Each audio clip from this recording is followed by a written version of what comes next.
Sejarah peradaban Islam merupakan salah satu warisan intelektual dan spiritual terbesar dalam peradaban dunia.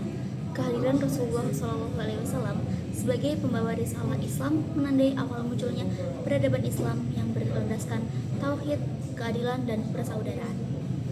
Islam merupakan fondasi utama sistem ekonomi Islam dengan fokus pada perdagangan yang jujur, pengelolaan pertanian dan peternakan, serta zakat sebagai instrumen redistribusi kekayaan. Rasulullah juga menanamkan prinsip pengelolaan sumber daya alam yang adil dan berkelanjutan, sehingga keseimbangan sosial dan lingkungan tetap terjaga. Yang pertama yaitu perekonomian pada masa Rasulullah SAW. Perdagangan dan pasar Rasulullah mendirikan pasar bebas di Madinah sebagai alternatif pasar.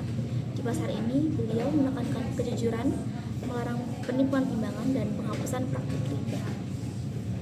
Yang kedua, pertanian dan peternakan. Madinah dikenal memiliki tanah subur yang mendukung kegiatan pertanian, terutama kurma dan gandum. Dan yang terakhir, ada zakat sebagai instrumen ekonomi. Zakat ini diwajibkan bagi umat Islam yang berharta di atas nisab.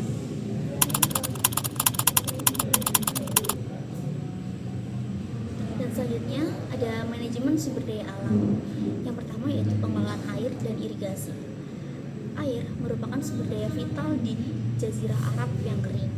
Rasulullah menganjurkan pembagian air secara adil, melarang monopoli sumur. Dan yang kedua ada pemanfaatan tanah.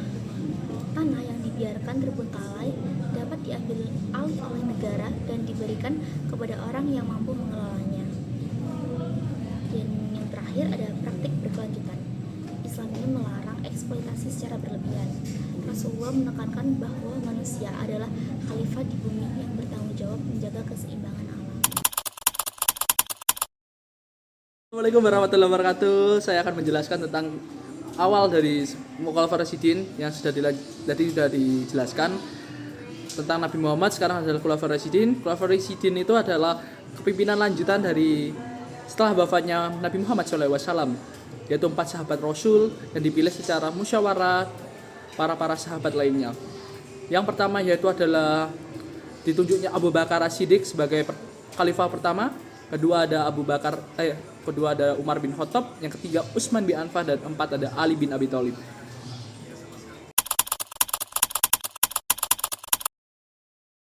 Oke, di sini saya akan menjelaskan tentang masa Khulafaur Rasyidin. Khulafaur Rasyidin itu adalah kelanjutan dari masa Nabi besar Muhammad SAW. Di masa Khulafaur Rasyidin ini, ekonomi Islam semakin lebih maju dibandingkan di masa Rasulullah. Karena di masa Rasulullah tersebut masih banyak orang yang belum merata lah mendapatkan uang dan mendapatkan makanan ya, masih makanan pokok masih belum dapat. Nah, di sini di Mas Khulafaur Rasyidin ada namanya itu Baitul Mal sebagai tempat pengadahan barang-barang makan, barang-barang dan uang pajak dan lain-lain. Nah, itu dapat disebarkan luas dan serta merata. Jadi di masa Khulafaur Rasyidin inilah perkembangan Islam yang cukup baik dibandingkan masa sebelumnya yaitu Rasulullah SAW. Nah, dan di masa Khulafaur Rasyidin terutamanya di masa Ali bin Abi Thalib, nah di situ udah mulai setara, bisa dibilang itu inilah masa kejayaan di antara ketiga khalifah sebelumnya, yaitu Abu Bakar As-Siddiq, Umar bin Khattab, dan Utsman bin Affan. Karena di sana di masa Ali bin Thalib transparansi jauh lebih baik, tidak ada kurangnya para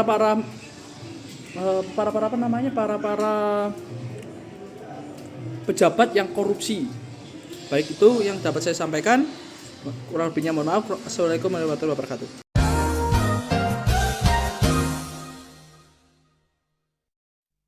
Was there